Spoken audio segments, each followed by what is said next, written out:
Welcome to another one of my top 11 videos. I'm author and ghost historian Mike Ricksecker. Yes, it's a top 11, not a top 10. Why 11? Because 11 is one more than 10.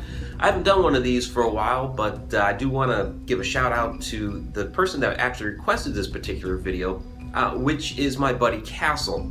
He's been following the channel for quite a while now.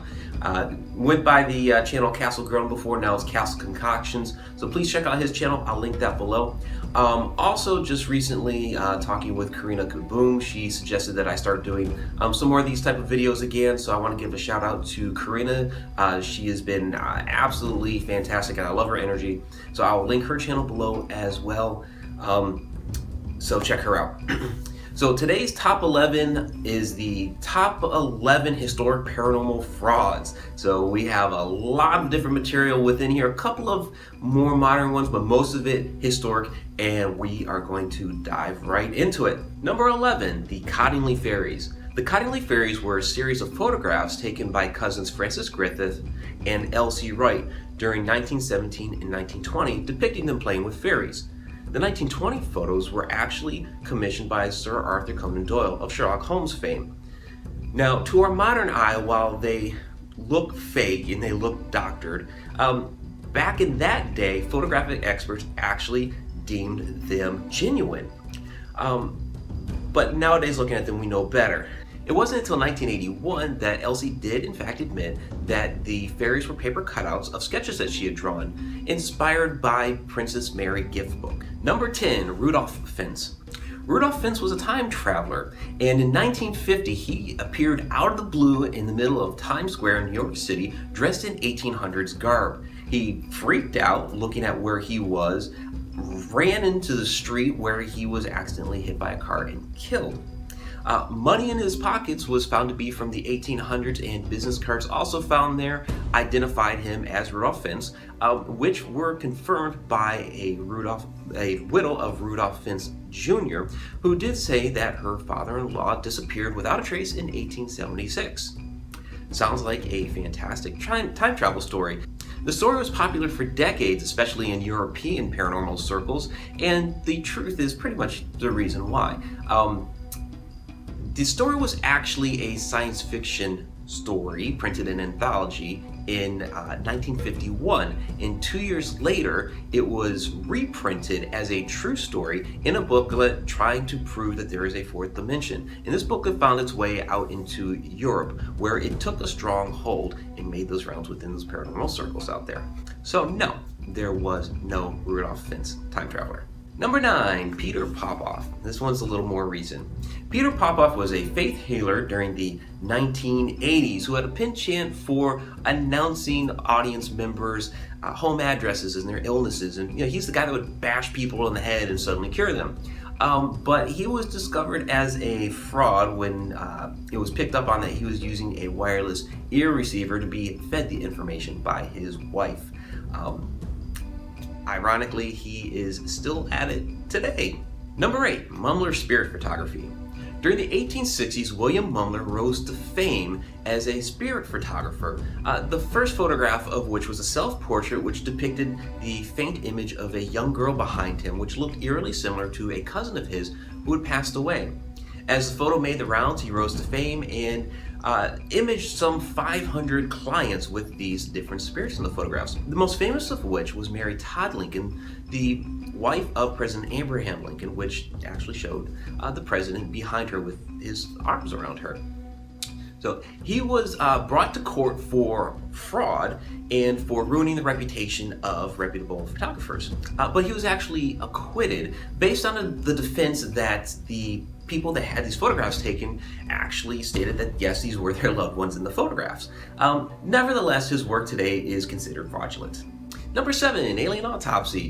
In 1995, this was billed by Fox Television as real alien autopsy footage captured just after the UFO crash in Roswell, New Mexico. However, it was far from it. Under the guise of recreations, this footage, although it looked real, especially the quality, they did a good job of that, it was actually filmed in a London flat using 2 alien dummy bodies filled with sheep's brains and raspberry jam, chicken entrails, and knuckle joints. Number 6, the ghostly drummer of Tedsworth. Now, the Tedsworth drummers made 2 appearances throughout history, the first of which was at the home of John Mompesson of Wiltshire, England, who claimed that the drumming spirit, or an angry drumming spirit, had appeared in his home after he'd had a drummer's drum confiscated for collecting money under false pretenses. The case became famous throughout England, and the drummer was also charged with employing the services of an evil spirit. Now, a lot of skeptics like to point out a couple of different things about this case. One, that nobody was ever allowed to investigate the cellar of Mompesson's home. The drumming almost always happened at night, and the king actually had an investigation conducted at the home and discovered nothing. Now, the second time that the Tedsworth drummer appeared in history was actually in 1730 in the Philadelphia Gazette in a letter that was sent in, describing how there were 2 local reverends that had actually witnessed this drumming spirit carrying on, reference to Tedsworth drummer, etc., etc. However, this has been highly discredited through the years as part of a grand ruse that was put on by the publisher of the Philadelphia Gazette, who just happened to be Benjamin Franklin. Number 5, and I know I'm going to catch some shit from some viewers for this one, but number 5 is the Amityville Horror. Now, the real horror of Amityville was in 1974 when the murder of the 6 members of the DeFeo family happened. That is the real horror. Now, a best-selling book and subsequent movies and all of that has sensationalized this horror story that was told by the Lutz family, which has been discounted by so many, and even the lawyer that worked with them has actually admitted to concocting the story with them, or helping them concoct the story with them over many bottles of wine. Now, personally, I do believe, sure, there could be, some paranormal activity going on there. There is that wonderful photograph of a boy, the spirit boy, that may be real. We don't know. Hans Holzer has talked about, nothing really being there except, maybe the spirit of an Indian, which there are Indian burial grounds in the area. So there may be something going on there, but you know what? The families that have moved in afterward have said that the house has been completely quiet and they've experienced 0 in the way of paranormal activity. So, I'm sorry. Great movie, love it. The book is something that helped inspire me into the paranormal, because when I read it, I was like, hey, I want to go there and see if this stuff is really true. I wasn't scared of it at all. I just was curious. But even with those things, I'm sorry. The horror story itself is a fraud. The murders are the real horror. In fact, I highly recommend the documentary series Shattered Hopes, which covers a ton of information, some on the horror story that was told, and a lot on the DeFeo family and their backstory and history and everything that happened. Is really, really detailed. Highly recommended. Number 4, Uri Geller. Uri Geller rose to fame during the 1970s for his powerful mind-reading tricks and his spoon-bending mind abilities, claiming that he had real psychic powers to be able to do these things. So he was brought on, this is the digital, or well, it wasn't the digital age back then, but it was the television age, of course, and so he was brought on the Johnny Carson show in front of millions of people and was outed. Basically what happened is that Johnny, being a former magician himself and very skeptical over this guy claiming to have these powers, instead of letting Geller bring his own props, Johnny set out a table full of his own spoons and objects and things like that for Uri Geller to manipulate. Instead, Uri just stalled and hemmed and hawed and ultimately went silent. If you watch the footage, it's really pretty embarrassing. You can tell the guy is like totally flummoxed. It's a mess. And ultimately, he decides to flee the situation by just saying that he didn't feel strong that night. Today, Uri Geller has, instead of claiming that he is a true psychic, he is now saying that, well, no, I'm an entertainer. Number 3. The Salem Witch Trials. Now, the Salem Witch Trials are the most tragic on this list, since it involved the execution of 20 people, mostly women, during the 1690s in the area around Salem, Massachusetts. It started when a group of young girls claimed to be possessed by the devil and accused several local women of witchcraft. Then in court put on a display of spasms, contortions, and all kinds of crazy stuff. over the span of several months, up to 150 women, men, and children were accused of witchcraft. Ultimately, the trials came to an end. Thank God. Now, some believe that this may have been all the spasms and contortions and the behavior may have been a result of the fungus ergot. It's still debatable, but certainly they were not witches, and nobody was possessed by the devil. Number 2, the Fox sisters.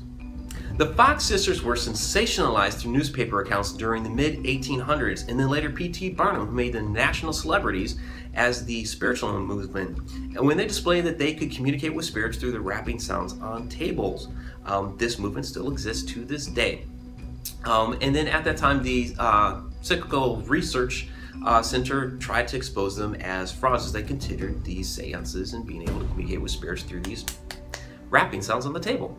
In 1888, Sister Margaret Fox did admit in a signed confession that they were in fact frauds, that they had developed the technique while they were children in order to terrify their mother. And the story is quite astounding how it grew, and the mother brought in people from outside because she was hearing these sounds in the home, and the sisters continued to develop these methods in order to keep fooling these people that her mother was bringing in.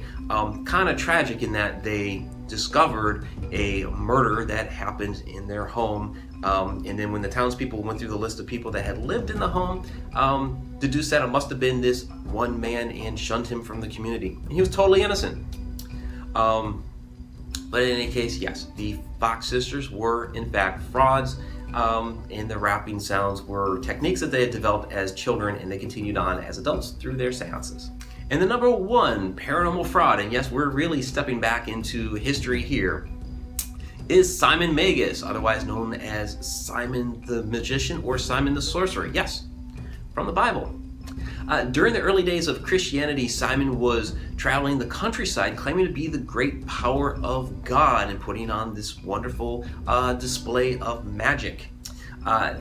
He was actually baptized into Christianity and followed the apostles for a while, and as he watched them, he actually offered them money to learn how to get these different powers in order to enhance his show. So he was rebuked by Peter and basically became a nemesis of the apostles.